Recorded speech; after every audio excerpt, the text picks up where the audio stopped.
After long time get ready with me ಮಾಡ್ತಾ ಇದ್ದೀನಿ.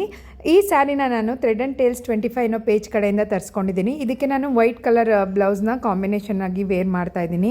ಇವ್ರ ಪೇಜಲ್ಲಿ ತುಂಬ ಚೆನ್ನಾಗಿರೋ ಸ್ಯಾರೀಸ್ ಎಲ್ಲ ಸಿಗುತ್ತೆ. ಇನ್ನೇನು ಹಬ್ಬಗಳು ಸಾಲಾಗಿ ಬರ್ತಿದೆ. ಹೆಣ್ಮಕ್ಳಿಗೆ ಎಷ್ಟು ಸ್ಯಾರಿ ಇದ್ರೂ ಸಾಲಲ್ಲ ಅಂತಲೇ ಹೇಳ್ಬೋದು. ಇವ್ರ ಹತ್ರ ನಿಮಗೆ ಡೈಲಿ ವೇರ್ ಸ್ಯಾರೀಸು ಸಿಗುತ್ತೆ, ಬನಾರಸಿ ಸ್ಯಾರಿ ಸಿಗುತ್ತೆ, ರಾ ಮ್ಯಾಂಗೋ ಸ್ಯಾರಿ ಸಿಗುತ್ತೆ, ವಾಮ್ silk sari, tissue silk sari, semi Mysuru silk sari, semi silk ಸ್ಯಾರಿನೂ ಕೂಡ ಇವ್ರ ಹತ್ರ ಸಿಗುತ್ತೆ.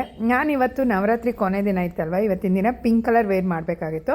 ಸೊ ನಾನು ಅದಕ್ಕೋಸ್ಕರ ಪಿಂಕ್ ಕಲರ್ನ ಚೂಸ್ ಮಾಡಿ ತರಿಸ್ಕೊಂಡಿದ್ದೆ. ತುಂಬಾ ಚೆನ್ನಾಗಿದೆ ಸ್ಯಾರಿ ಅಂತೂ. ಇವ್ರ ಪೇಜ್ನ ನಾನು ಡಿಸ್ಕ್ರಿಪ್ಷನಲ್ಲಿ ಹಾಕಿರ್ತೀನಿ, ಟ್ಯಾಗ್ ಕೂಡ ಮಾಡಿರ್ತೀನಿ ಆ್ಯಂಡ್ ಮೆನ್ಷನ್ ಕೂಡ ಮಾಡಿರ್ತೀನಿ. ಹೋಗಿ ಒಂದ್ಸರಿ ಚೆಕ್ಔಟ್ ಮಾಡಿ. ಸ್ಯಾರೀಸ್ ಅಂತೂ ತುಂಬ ಚೆನ್ನಾಗಿದೆ. ಕಲರ್ ಕಾಂಬಿನೇಷನ್ ಆಗಿರ್ಬೋದು, ಡಿಸೈನ್ಸ್ ಆಗಿರ್ಬೋದು, ಎಲ್ಲ ವೆರೈಟೀಸ್ ಸ್ಯಾರಿ ಕೂಡ ಇವ್ರ ಹತ್ರ ಸಿಗುತ್ತೆ. ಲಾಸ್ಟಲ್ಲಿ ಫೈನಲಿಗೆ ನಾನು ಇದೊಂದು ಚೈನ್ನ ವೇರ್ ಮಾಡಿದೆ ಇದ್ರ ಮೇಲೆ. ಈ ಸ್ಯಾರಿಗಂತೂ ತುಂಬ ಚೆನ್ನಾಗಿ ಸೂಟ್ ಆಗ್ತಾ ಇತ್ತು ಈ ಚೈನ್ ಅಂತಲೇ ಹೇಳ್ಬೋದು. ಸ್ಟಿಕ್ಕರ್ ಮೊದಲಿಟ್ಟು ಚೆನ್ನಾಗಿರಲಿಲ್ಲ ಅಂತೇಳಿ ಚೇಂಜ್ ಮಾಡಿದೆ. ಈ ಸ್ಯಾರಿನ ನೀವು ಸಿಂಗಲ್ ಪಲ್ಲು ಥರನಾದರೂ ಯೂಸ್ ಮಾಡ್ಬೋದು, ಇಲ್ಲ ಫೋಲ್ಡ್ ಮಾಡಿ ಕೂಡ ಯೂಸ್ ಮಾಡ್ಬೋದು. ನೋಡಿ ಎಷ್ಟು ಬ್ಯೂಟಿಫುಲ್ ಆಗಿ ಎಷ್ಟು ಚೆನ್ನಾಗಿ ಕಾಣಿಸ್ತಾ ಇದೆ. ನನಗಂತೂ ಈ ಸ್ಯಾರಿ ಸೂಟ್ ಆಗ್ತಿದೆ ತುಂಬ ಚೆನ್ನಾಗಿ ಅಂತಲೇ ಹೇಳ್ಬೋದು.